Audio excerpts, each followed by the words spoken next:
It was 1975, the summer of '75, and they were holding auditions for South Pacific. And I was just awestruck when I walked in, and I thought, oh my heavens, I cannot believe there's a place like this in little old Menominee. My kids have been involved in the theater when they did Caddy Woodlawn, and all 4 of my kids were in that show. And it was just, they had a great appreciation of the building. And when we retired, my husband and I retired from the school district in 2000, and we did a show that winter. We did Nutcrackers. And both of us were heavily involved in, he was getting new lights for the building, and I was working on set and everything. We just looked at each other one day and said, how did we ever do this when we were working full time? Because it's just, you know, but it's something that we love doing. I just can't believe the people in the community that had not recognized the importance of the building. I think that's changing. I think more people in the community are recognizing what's going on here. I think the renovation had a lot to do with people getting interested in coming into the building again.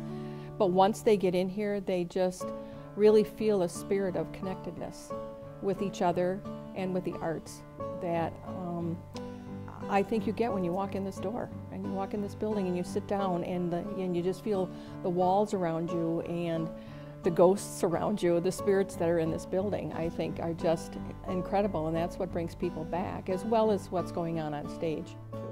I often see just working at the Christmas fair, people coming in and in walkers and canes, moms bringing in babies in strollers. And when the renovation occurred, I've seen a lot more people being able to come in and use the building who were not necessarily able to access it in the past, and that was wonderful. I was happy to see that.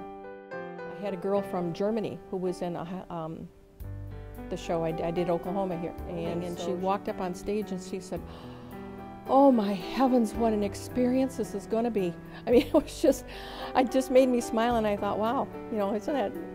It reminded me, don't take this place for granted, Lucy. You know, it always is fresh and new in the eyes of somebody else. And that's what's exciting about all the new people that come in here and how fresh it is to them and exciting for them when they do come in. That first time I was with a group of college students, and so it was a tour, and we just came in through the front doors. I remember the impact of just the cement steps with the divots of wear, you know, as people came in and out of the building. I just remember the grandeur. I remember the you know multiple shades of gold that are in the building as you came through. I remember all the technical things that they talked about. I remember the different widths of the theater seats, you know, and how you could actually, when you got tickets, actually look at what size seat you wanted. But the stories that you know, Andrew Tainter went to New York and picked out these seats, and they were the best seats of New York people, so they were going to be the best seats for Menominee, Wisconsin people. So there is an awe that is here. There is a beauty. There's a presence. There is an energy and emotion that is always here. You know, how fortunate to be able to come to a theater that I can at one point see, you know, currently classical pianist, you know, a few weeks ago, to a point that I can see a country western show if I want, or that I can see plays, or I can come in and see the building packed with school students, the middle school students that are here. I was a teacher for 32 years in Menominee, and you can't imagine the joy that you see in a child's face. Middle school children is who I worked with, but when they would come back from a performance and say they had never been here before, or they have said, did you see that theater? Have you ever, Mrs. Quilling, seen this theater before? And just the joy that they have, and those experiences that you know they're going to go home and talk about at the supper table that night about what they just experienced and about the theater that was here. And that's what we need. This theater is for our future. You know, when Andrew Tainter you know, built this theater in memory of his daughter, but he knew in his heart that Menominee would be the community that would sustain it, would keep it going, and you know they'd be so proud of where it's at and what it is, what it does for children, and seeing the children here. That's exactly what he would want. Music is my passion and my heart, and I'd said if I always if I had not been a family external science teacher, I would have been a music teacher. So having an opportunity, oh, and I also work with the special needs choirs within our town, some of the adults. We have a choir formerly known as a VSA choir. We call it the Joyful Noise Choir.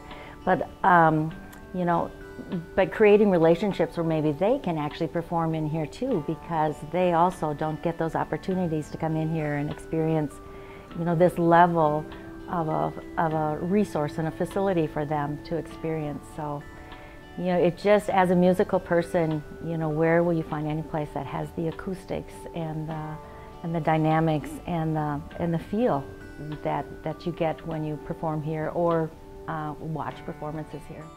My hope for the Mabel Tainter Center of the Arts is to be the center of the arts for this community for years to come. You know, it's a center that every aspect of our community can utilize, you know, whether business comes in and can use it for board meetings, whether they can come in and use it for retreats, or children can come in and use it for any type of workshops or sessions that they're doing, or if, you know, our local talent, we're very blessed in our community with outstanding talent, vocalists, accompanists, any type of talent, but when they can use it and come in and perform in this kind of a stage, we need to be that center that is available for Menominee for the next 50 years. My background, I grew up in a small town. I had access to the arts, you know, in Superior, Wisconsin, and you know, my parents were working parents, and they did their best to provide for us, and we had, you know, some ballet classes and things like that. But most recently, I was involved in a lot of theater with teen artists and people you would call juvenile delinquents or chronic truants.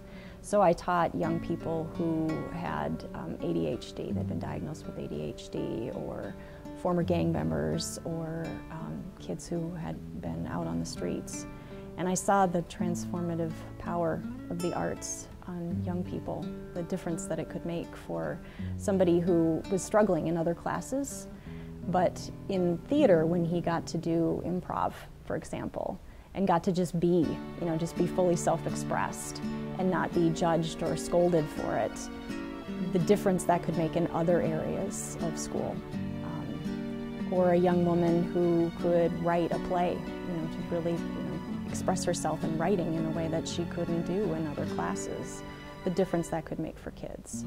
So that's why I'm here. I'm here because I'm passionate about the arts and the ability for everyone to have access to the arts, because I know the difference it can make for everyone. So, prior to the renovation in 2007, if you were an individual with a physical disability, if you were in a wheelchair, if you had a walker, if you could not walk up and down the stairs, the Mabel Tainter Center for the Arts staff had to call the fire department and have you physically carried up the steps. And Lucy alluded to, there were, you know, some people could not get up and down the stairs to use the restrooms, which were not accessible either. So the facility was not available to everyone. It was not everyone's Mabel, as the Tainter family had hoped that it would be. The Tainter family had wanted this to be something for the entire community. So the renovation in 2007 was critical to creating that kind of accessibility for everyone. And I think it's also the renovation, as expensive as it was, as challenging as it was, and as, you know, we are still paying for it, has provided a level of accessibility not just for patrons, but also for people to give back. I think about a couple of our ushers. I'm getting all choked up now. You know, who have asthma or physical impairments and couldn't be here before and couldn't give back before, and now they can. And that's pretty special.